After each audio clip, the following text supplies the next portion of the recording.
Shalom, irmãos, que o Eterno abençoe a todos. Graças ao Eterno, mais uma oportunidade que nós temos de estarmos na sua presença, aprendendo um pouco mais da sua palavra, aprendendo um pouco mais da sua Torá. Irmãos, vamos continuar o nosso estudo com Maimônides. Vamos estar falando sobre o Messias, especificamente, irmãos, sobre os cálculos da data de redenção, ok?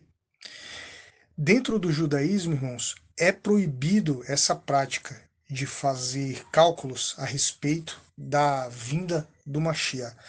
Só que teve um rabino aqui que, por um bom motivo, precisou fazer. A gente vai estar entendendo um pouco mais sobre isso nesse estudo, ok?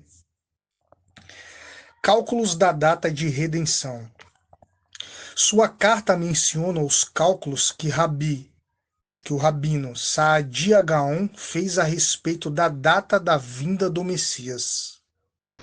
Você deve estar ciente de que nenhum ser humano jamais será capaz de determinar a data exata da vinda do Messias, como Daniel declarou, porque estas palavras são secretas e seladas até o fim dos dias. Daniel capítulo 12, verso 9. Ou seja, a gente vê aqui, né, irmãos, uma base bíblica sólida que faz cair por terra. A gente vê hoje em dia aí muitos falsos profetas à torta e à direito, sem nenhum motivo, né? Ficam dando datas para a vinda do Mashiach, ok? Então a gente vê aqui uma base bíblica em Daniel que contraria essa prática. Apesar disso, muitas teorias foram propostas por alguns estudiosos que pensaram ter descoberto a data. Isso também foi previsto por Daniel, em Daniel 12:4. Muitos a buscarão e as opiniões se multiplicarão. Em outras palavras, haverá muita especulação a respeito.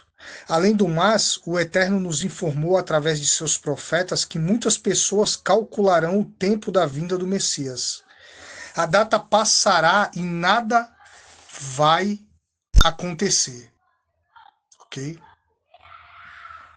Fomos advertidos a não nos render a dúvidas e receios por causa destes erros de cálculos e não ficar aflitos se essas computações não se realizarem. Dizem assim: quanto maior for a expectativa, mais intensamente você deve ter esperança, porque está escrito, Abacuque 2:3, porque a profecia ainda está para cumprir-se no tempo determinado, mas se apressa para o fim e não falhará. Se tardar, espere-a, porque certamente virá e não tardará.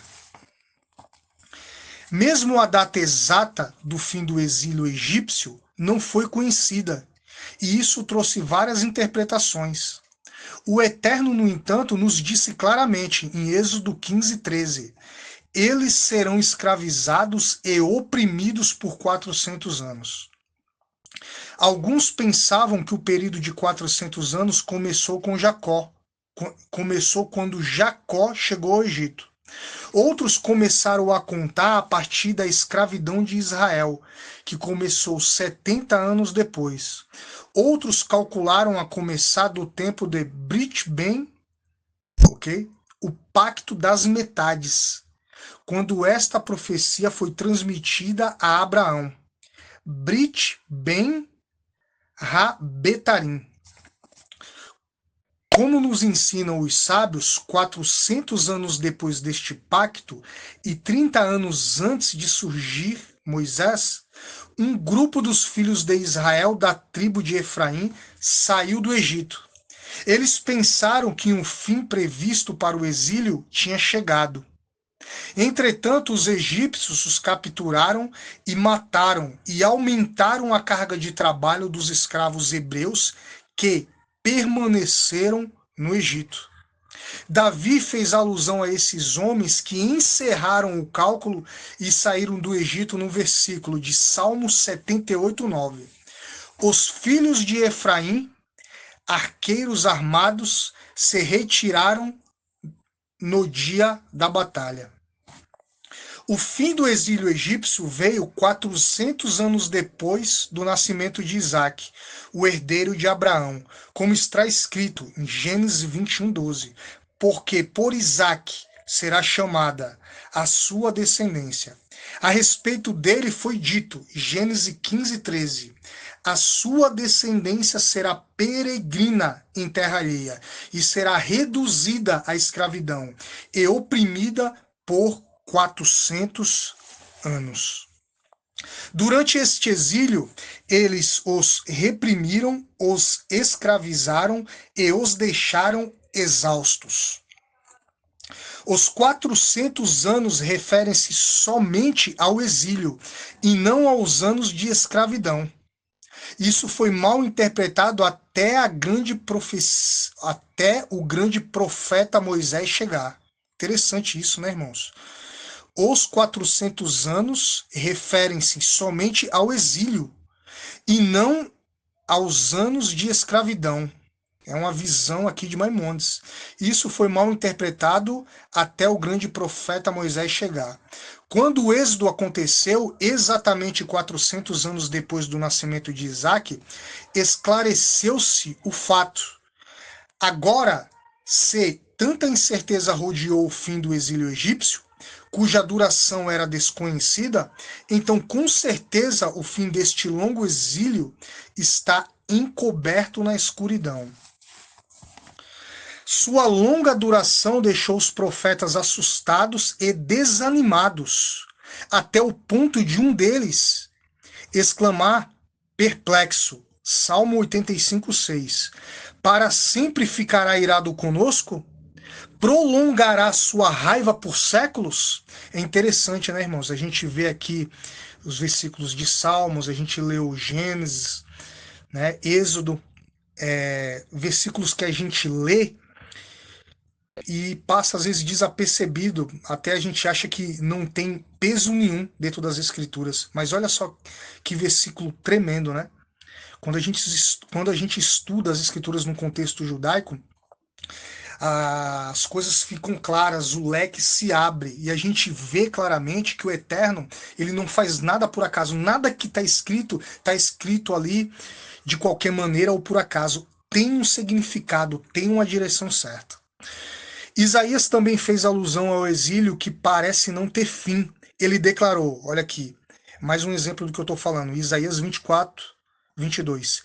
Serão ajuntados como presos em masmorra e encerrados num cárcere, mas depois de muitos dias serão libertos. Daniel declarou ser a data da redenção final um segredo profundo. Nossos sábios desencorajaram o cálculo do tempo da vinda do Messias. Eles receavam que as massas poderiam ficar confusas e se desviariam se o tempo prognosticado chegasse e o Messias não viesse. Isso levou os sábios a dizerem, agora a gente vai ler aqui o Sanhedrin 97b. Olha o que os sábios escreveram, né? Aqui não é Torá, ok? Aqui são os sábios. Que as pessoas, a calcular a redenção final, encontrem adversidade. Olha só aqui, irmãos. Então, era proibido essa prática, dentro ali do contexto judaico. Apesar de ser proibido fazer cálculos do tempo da redenção, temos de julgar nosso mestre Saadia Gaon favoravelmente. Os judeus daquele tempo estavam sendo influenciados por muitas ideologias distorcidas.